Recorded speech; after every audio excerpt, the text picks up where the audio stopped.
राम राम सभी भाई बहनों को। आज मैं आपके सामने बृहस्पतिवार की कहानी लेकर आई हूँ, जो बृहस्पतिवार के व्रत में कही जाती है।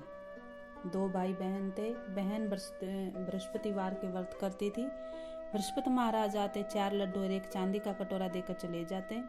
लड्डू खा लेती, कटोरा कोठरी में रख देती। एक दिन भावज ने कोठरी खोल कर देखी, कोठरी में कटोरों की जगमग हो रही है। उसने पड़ोसन से कहा, मेरी ननद इतने कटोरे कहाँ से लाई है? कोठरी में कटोरों की जगमग हो रही है। पड़ोसन बोली, अपने आदमी से कहिए। वह बोली, आदमी तो नहीं सुनेगा। पड़ोसन बोली, दाल का चमचा भात में, भात का दाल में दे दियो। उसने वैसा ही किया। वह बोला, पागल हो रही है क्या? वह बोली, पागल मैं नहीं हो रही, पागल तुम्हारी बहन हो रही है। पता नहीं इतने कटोरे कहाँ से लाती है। कोठरी में कटोरों की जगमग हो रही है, इसे घर से निकाल दो। भाई बोला, जी मामा के घर चलेंगे। वह जानती थी कैसे मामा के घर जाते हैं। बोली, भाई जहाँ केले का पेड़ हो, मंदिर हो, वहाँ उतार दियो। बोला, अच्छा। जंगल में जाकर देखा तो जहाँ केले का पेड़ था, मंदिर था, वहाँ उसे उतार दिया। बृहस्पति का दिन था, केले की पूजा करी, कहानी कही। बृहस्पति महाराज आए, 4 लड्डू और एक चांदी का कटोरा देकर जाने लगे। वो पेड़ के पीछे छिप कर देख रहा था। उसने उसके पैर पकड़ लिए। बृहस्पति महाराज जी बोले, छोड़ पापी, मेरे पैर, कुंवारी कन्या को कलंक लगाते हो। ये तो सत्य के व्रत करती है, मैं ही इसे कटोरे देकर जाता हूँ।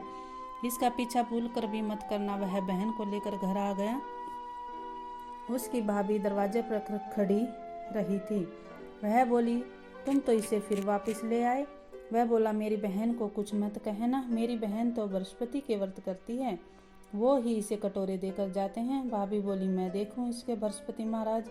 वह सारी नगरी में बोल आई, अपने अपने बच्चों को लेकर आना, मेरी ननद बृहस्पति के व्रत रखती है, सबको 4-4 लड्डू और चांदी का कटोरा मिलेगा। अब वो एक टांग पर खड़ी होकर बोली, हे बलराज, अब मेरी लाज रखियो। उसने 3 बार कही। बृहस्पति महाराज आए, सबको 4-4 लड्डू चांदी का कटोरा देकर चले गए। हे बृहस्पति महाराज, जैसे उस लड़की की लाज रखी, वैसे सब किसी की रखें।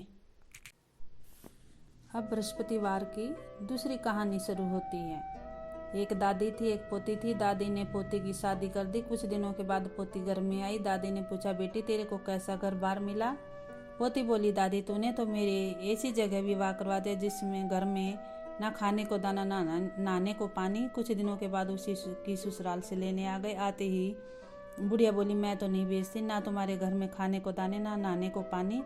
तो पोती बोली कि दादी मैं तो जाऊंगी, तूने पूछा था, मैंने बता दिया।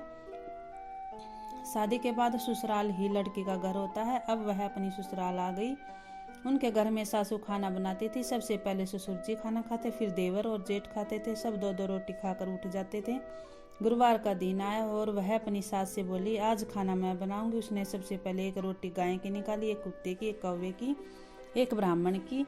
इस तरह 4 रोटी निकाल दी। देवरानी और जेठानी आपस में बोलने लगी कि आज तो 2 रोटी से भी जाएंगे। उसके बाद ससुरा खाने को बैठा तो वह अपनी सास से बोली, पिताजी को बोल दो पेट भर कर भोजन खाए। और उसके बाद वह अपने देवर और जेठ को भी इसी तरह बोली। देवरानी आई, जेठानी तथा सास को भी ऐसा ही बोली। सब ने पेट भर कर खा लिया। अब सास बोली, तू भी खाना खा ले। तो वह बोली कि आज तो गुरुवार का दिन है, मैं तो व्रत रखूंगी। तब सास बोली, तू क्या खाएगी? तो वह कहने लगी, मुझे तो गुड़ की डली, चने की दाल तथा हल्दी की गांठ चाहिए, मैं तो पहले पूजा करूंगी। तब सास बोली कि यह सब कहाँ से लाएंगे? तो वह बोली कि मेरे हाथ का कंगन ले जाओ, इसे बेच कर ले आना। अब उसका ससुर कंगन लेकर चला गया और सब सामान लेकर आ गया। उसके चने की दाल में कंगन भी वापस आ गया। कंगन को देखकर वो बोली कि किसी की चोरी कर लाए हो या झूठ बोल कर लाए हो, यह कंगन वापस दे आओ। वह कंगन लेकर गया तो वहाँ कुछ भी नहीं था। उसके बाद वह कंगन वापस आ गया। बहू ने पूजा करके 5 रोटी बनाई, एक गाय की, 4 रोटी अपने लिए बनाई और छिक्के पर रखकर सो गई। थोड़ी देर में बृहस्पति महाराज उसकी परीक्षा लेने के लिए आए और आकर बोले, अलक माई, बहू बोली, एक रोटी गाय की निकाल रखी है, वह दे दो। तो बृहस्पति भगवान बोले कि मैं तो थाली में डाल कर दोगे तो ही खाऊंगा। अब सासू ने थाली में डाल कर दे दी। इस प्रकार उसने एक एक करके सारी रोटी खा ली। अब सासू बोली कि बहू तेरे लिए तो कुछ नहीं बचा। तब वो बोली, एक रात का क्या काटना, मैं तो पानी पीकर सो जाऊंगी। बृहस्पति महाराज जी उसकी परीक्षा लेने के बाद जाते समय उसकी झोपड़ी को लात मार गए और उसकी झोपड़ी का महल बन गया। सारे गांव में ढिंडोरा पिट गया कि बूढ़ा ब्राह्मण पहले तो भूखा मरता था, अब इतना धन की दर से हो गया। अब उनको राजा के दरबार में बुला गया तो बहू बोली, राजा होगा अपने घर का, मैं तो केले के नीचे मिलूंगी। अब गुरुवार को केले के पास रानी भी आ गई और बुढ़िया की बहू भी आ गई। तब रानी ने पूछा, तेरे पास इतना धन किधर से आया? और वह बोली कि मैं तो नेम से गुरुवार के व्रत करती हूँ और केले की पूजा करती हूँ, बृहस्पति भगवान की कृपा से सब हो गया। रानी बोली, मेरे को भी कोई बच्चा नहीं है। तो वह बोली, तू भी केले की पूजा कर, बृहस्पति का व्रत रखा करो। तो रानी ने पूछा, इसकी विधि क्या है? तो वह बोली, चने की दाल, गुड़ की डली और हल्दी लेकर पूजा करें। रानी ने नेम से ऐसा ही किया। अब रानी गर्भवती हो गई। राजा के घर में थोड़ा झगड़ा हो गया तो रानी ने केले की पूजा नहीं की और वह व्रत रख लिया, जिससे उसके 9 महीने पूरा होने पर भी बच्चा नहीं हुआ। तो रानी ने बूढ़े ब्राह्मण की बहू से मिलने के लिए कहा तो वह बोली, मैं तो केले के नीचे मिलूंगी।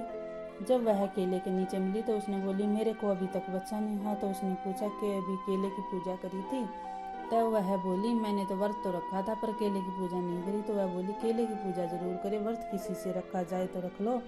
इसके बाद उसने केले की पूजा करी और उसको लड़का हो गया। राजा ने ढिंडोरा पिटवा दिया कि सब कोई केले की पूजा जरूर करें। हे बृहस्पति देव, जैसे रानी पर और बूढ़े ब्राह्मण की बहू पर प्रसन्न हुए वैसे सब किसी पर हुए। बोलिए बृहस्पति भगवान की जय, गुरु भगवान की जय।